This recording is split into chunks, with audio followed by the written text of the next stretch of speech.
અમરેલીનો દાખલો એક તમને નાનો એવો કહી દઉં. મૂળદાસ લુહારનો દીકરો, હાંજનું ટાણું, એ વાયુનો કાંઠો હતો.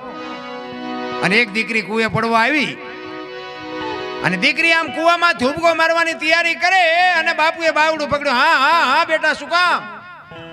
એ કે બાપુ મને મરવા દો, મારે મરવા સિવાય ઉધાર પણ. કે શું કામ બેટા? માણા જેવો અવતાર મળ્યો છે. એ કે પણ બાપુ મારા જીવનમાં એક ભૂલ થઈ ગઈ છે, મારે મર્યા સિવાય ઉધાર નથી. પણ કે આ પાણીમાં પડીને બીજી કરવી છે. એ કે પણ શું કરું બાપુ, મને હુજતું નથી.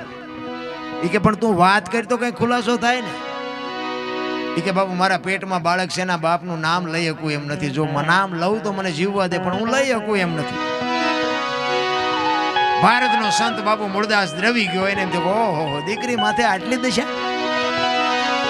એ કે તારા પેટમાં બાળક છે, એના બાપનું નામ લે તો તને જીવવા દે? કે બાપુ તો જીવવા દે, પણ હું લઈ શકું એમ નથી. અને તેથી આ ભારતનો સંત મૂળદાસ એમ કહેતો હોય કે બેટા તું તારું બાળક જો બચી જતા હોય તો અમરેલીની બજારમાં જઈને કાલ કહી દેજે કે મારા પેટમાં બાળક છે, એનો બાપ મૂળદાસ છે, કહી દેજે જાય. કે હવે આ આપણી તાકાત છે. આપણે લીધેલું કોકનું પાછું દઈ દઈએ તોય ઘણું છે. દીકરી કહે છે પણ બાપુ આમાં તમે જાણતા નથી.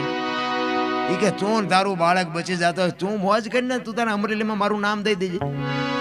અને આ દુનિયા બાપુ હાથીની અંબાડીએ ચડાવીને ક્યારે ગધાડે ચડાવે કોઈ ભરોસો નથી. એ હવારે ખબર પડી, એ ગધાડું બોલાવી, માથે મુંડન કરાવી, જોડાનો હાર પહેરાવીને મૂળદાસને ગધાડા ઉપર બેહારીને બાપુ ફૂલેકું કાઢ્યું હો અમરેલીમાં. પણ તોય બાપુ એ અમરેલીનો એ સંત બાપુ એની સાથી ફાટતી હતી. હોય કે ઓલી દીકરીને એનું બાળક તો બચી ગયા ને આવડા ભલન રાજી થતા. ચિત્તની શાંતિ, મનની પ્રશંસા, દિલની દાતારી, ગુમડાની રૂજ ને ટાઢિયા તાવની ટાઢ એટલું માલકુરથી આવે. એક તમે એસટીમાં બેઠા હોય ને, એસટીમાં તમને જગ્યા મળી ગઈ હોય અને કોઈક બેન છોકરું તેડીને ચડે, કોઈ ઉંમરવાળા માજી ચડે, એને ઊભા થઈને તમે એને બેહવા દો ને, તમે ઊભા રહ્યો તો થાક ન લાગે. શું કામ? આ જગ્યા આપ્યાનો નશો તમને થાક ન લાગવા દે. ભલા આપણે આમ સડવીને એને જગ્યા મળી જાય ત્યાં ટાંટિયા પોળા કરે. હમણાં આય આવશે, તારું મોત આવશે, ઘડીક 2 વાગ્યાને અમારે જ્યાં બસ ને લઈ જવી છે. પણ આ નથી થઈ શકતું. ઈ બાપુ હવારે ખબર પડી કે આ તો બાપુ બાપુ કરતા હતા, ઓલા મૂળદાસ ને બાપુ કહેતા હતા, એને તો આવું પાપ કર્યું, આને કાંઠો મારો. એ ઠેબી નદીના હામા કાંઠે બાપુ ઝૂંપડું વાળીને મૂળદાસ બાપુ રહેવા જાય. એને વિચાર થયો કે હવે આ જગત મારું માને નહીં, મને કોઈ સમજી ન શકે. જામનગર દરબાર અમારા સ્ટેટ, એને કંઠી બંધાવેલી એને મૂળદાસભાઈ. અને એને એમ થયું કે ગમે એમ તો દરબાર છે, રાજા છે, એ મારી વાતને સમજી શકે. એ અમરેલીથી બાપુ અહીંયા જાય. પણ એના જ્યાં પહેલા બાપુ આ વાત જામનગર દરબારને ખબર પડી ને, એટલે એને વગર વિચારે કંઠી તોડી નાખી. હવે મૂળદાસને ખબર નથી. એને એમ કે દરબાર પાસે જઈ અને મારી વાતને એ કઈ ખુલાસો કરી શકું. હવે અમરેલીથી જામનગર ગયા, દરબારગઢમાં જઈને કીધું કે મારે બાપુને મળવું છે.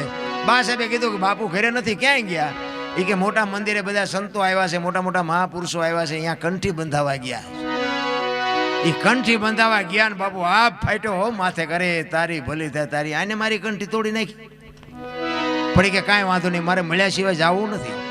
એ દરબારગઢથી મોટા મંદિરે જાય, એમાં રસ્તામાં એક પ્રસંગ બન્યો, મરેલી બિલાડી પડી હતી, બચડા ટળવળતા હતા. અને અહીંયા બાપુ પહોંચ્યા ને, ઉભા રહ્યા, અને એને વિચાર કરીને મરેલી બિલાડીને જોડીમાં નાખીને બાપુ આ બધા બેઠા ત્યાં આવ્યા.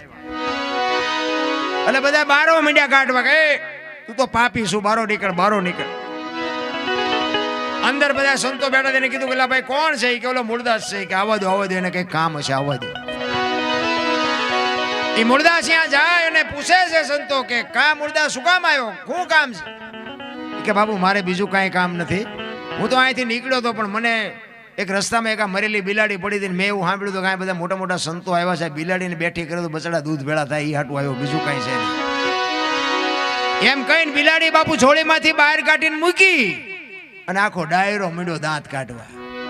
એ કે મૂળદાસ મરેલા કોઈ દી જીવતા ન થાય. એ કે બાપુ મરેલા જીવતા ન થાય તો આખી દુનિયા પાસે નકરી આરતીઓ જ ઉતરાવી છે, પગે જ લગડાવા છે. જો આ તો ખરા ખરીના ખેલ આવે ત્યાં ખબર પડે. ઈ કે અમરેલીએ તને જાકારો આપ્યો એટલે તારું સહકી ગયું છે, મરેલા કોઈ દી ન જીવતા થાય. ઈ કે બાપુ જરાય નથી સહક્યું, આ બરોબર છે, સહક્યું બહક્યું નથી, તો તમારો વેમ છે. ઈ કે મરેલા જીવતા ન થાય, ઈ નો થાય એમ કીધું ને બાપુ પ્રકોટીનો મરોડ બદલાણો હોય મૂળદાસ કે તમારથી નો થાય તો લાવો કમડળ મારી પાસે. હાથમાં કમડળ લઈ પાણીની અંજળી ભરી એને બાપુ કયો બાપુ તાર હંધાડ્યો હોય છે. તમે વિચાર તો કરો મારા રામ કોની પાસે વાતું કરી રામ. હાથમાં અંજળી લઈને કહે છે હે દિન બધું દયાળુ, હે પરમ કૃપાળુ પરમેશ્વર, મેં તન મન ધનથી તારું ભજન કર્યું હોય, કોકના પાપ જો મારી માથે લીધા હોય ને હાથે પાતાળમાં જો ડાઘ હોય ને તો બેઠી ન કરતો, અને જો બિલાડી ન બેઠી કરીને મારા ખોળિયામાં જીવ રહેવા દઉં તો મૂળદાસ નહીં એમ કહીને અંજળી સાટી અને બિલાડી મંડી હાલવા. ડાયરેક્ટ દશા શું થઈ છે? જામનગર દરબાર હિમાત બેઠા છે અને ઈને ઈ સકરી ખાઈ ગયો. મેં કંઠી તોડીને ભૂલ કરી છે, આનું પાપ હોય ને પાપ હોય તો બિલાડી બેઠી થાય નહીં. કાટ કાટ કાટ કાટ પગથિયા ઉતરીને બાપુ મૂળદાસ હાલવા મંડી ગયા.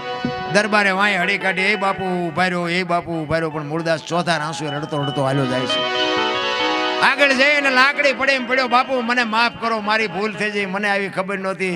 તેથી મૂળદાસ બાપુ એમ કહે છે અરે ભલા માણા, હું ઠેઠ અમરેલીથી તારા પાયે આવ્યો તો મને એમ કે આ જગત નો સમજી શકે, તું તો 5-25 ગામનો ધણી હતો, તને મારા ઉપર ભરોસો નો આવ્યો. હવે કોક હારો બાવો ગોતીને કંઠી બાંધી લે, સમય વિયો ગયો, હવે મારી પાસે એ સમય નથી. એમ સમય બડા બલવાન નહીં, પુરુષ બળવાન, કાબે અર્જુન ને લૂંટ્યો હોય ધનુષ ને હોય બાણ. સમય હોય ને તારે બાપુ મોજ કરી લેજે, બાકી એમ નામ તો બાપુ હાવ હેલું નથી. કારણ કે હમણાં તમે ખંખીને હુઈ જાય છો, અમારે ક્યાં હું કો? હવે અમારે તો બસ જ ગોતવાની ને. બાપુએ મજા ભારે કરાવી. અમારે ઘણી જગ્યાએ એવું થયેલું, આવી ને તો અમને લેવા જેટલાય આવે ને ઓલો કે હાલો અમારે ઘરે ચા પીવો ને અમારે અહીંયા જમવાનું છે ને પૂછડું છે ને ટુકડું. હવે પ્રોગ્રામ પતે ને પછી કોઈ અમને પૂછે જ નહીં કે તમે શેમાં જવાના. 2-3 ઠેકાણેથી તો હું 8-8 કિલોમીટર હાલીને જીવો. આ સત્ય હકીકત હો, મારે કોઈ ગામનો ખુલાસો ન કરાય, કોઈને ઇજ્જતના કાકરા ન કરાય.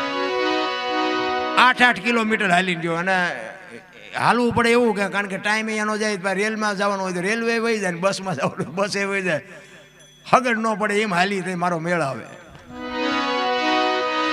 એટલે આ હેલું નથી. એટલે સવારામ બાબા છેલ્લી કડીમાં કહે છે, એક કડી કહીને પછી મારી વાણીને વિરામ આપું.